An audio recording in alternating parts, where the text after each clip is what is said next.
Chapitre 26 du Visiteur.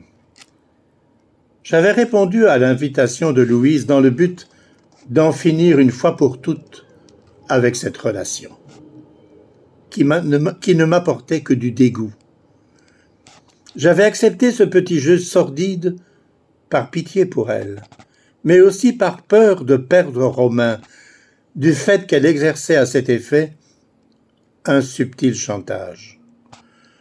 Je ne sais si elle aurait été capable de lui révéler notre relation intime, mais ces derniers temps, elle devenait de plus en plus exigeante et possessive, et me parlait ouvertement d'amour.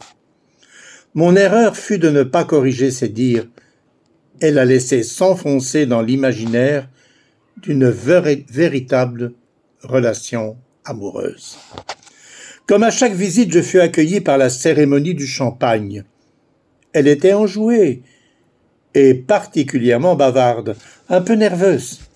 Elle avait le pressentiment de la rupture.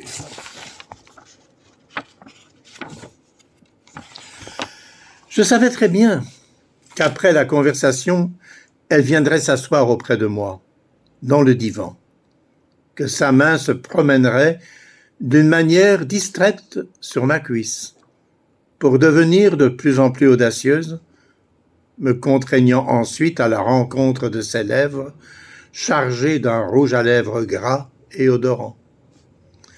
Je ne suis plus des plus téméraires, et bien que connaissant le rituel, je m'abandonnai aux préliminaires, me promettant d'y mettre un terme une fois que sa main se promènerait sur mon sexe.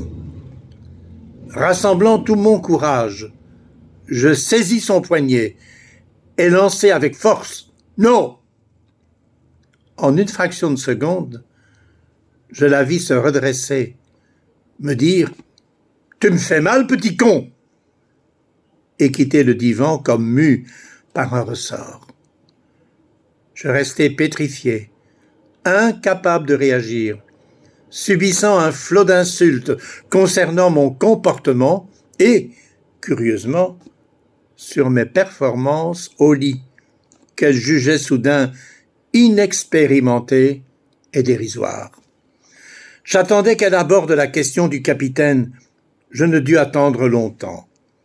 Elle tourna en dérision ma relation homosexuelle, me qualifiant d'intrigant et plaignant le pauvre capitaine de se faire abuser par un gigolo étant trop vieux pour rencontrer une compagne, devant se contenter de mes caresses en guise de prix de consolation. Elle avait fini de cracher son venin et me dit dans un sourire qu'elle ne s'abaisserait pas à mettre le capitaine en garde, par respect pour son âge et leur longue amitié. Je compris qu'elle ne me faisait aucun cadeau, mais qu'elle se protégeait ainsi de la honte de notre rupture, ne voulant pas perdre de sa superbe dans le milieu des anciens combattants. Tout était dit. Elle se dirigea vers la porte et d'un geste, un rien théâtral, m'indiqua la sortie. Dans la rue, j'eus le sentiment que l'air était soudain plus léger. Je marchais un long moment, histoire de me rendre les idées en place et restructurer au mieux mon plan de vie. Je ne voulais en aucun cas vivre le même genre de scène avec le capitaine, car les enjeux étaient de plus grande importance, et que vis-à-vis de lui, j'éprouvais un véritable sentiment amoureux. Eh bien, on tourne au drame, voilà, donc l'histoire du visiteur ne promet rien de bon pour l'avenir. Je vous rappelle que mon livre Le Visiteur, sous le titre général Les rêves éveillés, le visiteur, est disponible sur Amazon.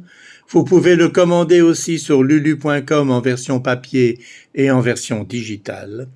Que toutes mes œuvres littéraires sont disponibles sur le net en recherchant le nom d'auteur Pierre-Henri Dubois. Eh bien, moi, je vous retrouve demain pour le chapitre 27 du Visiteur. On se rend compte qu'on approche petit à petit d'une fin qui sera heureuse ou malheureuse.